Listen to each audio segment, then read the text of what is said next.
நாளைக்கு இதே ஆளுநர் இடத்துல வேற யாராவது வந்து அவங்களும் இதையே செஞ்சா அவருடைய செயல்பாடுகளையும் எதிர்க்கத்தான் போகிறோம். ஆனா நம்மை பொறுத்த வரைக்கும் நம்மோட உரிமையை எந்த காலத்திலையும் விட்டு தர மாட்டோம். இதுதான் என்னுடைய பாலிசி.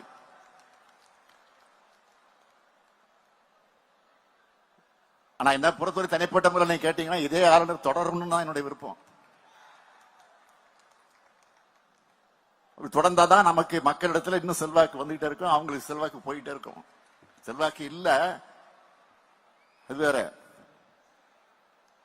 இந்த தீர்ப்பை பத்தி நான் உங்ககிட்ட விவரிக்க காரணம், எதிர்காலத்தில் நீங்க வேலைகளுக்கு போகும்போதோ அல்லது வேறு இடங்களையோ அதிகார மேல்களா பாதிக்கப்பட்டீங்கன்னா நீங்க நடத்துற போராட்டம் என்பது உங்களுக்கு மட்டுமல்ல, உங்களுக்கு பிறகு வரப்போறக்கூடிய அத்தனை பேருக்கு தீர்வு சொல்லக்கூடியதா அமையணும்.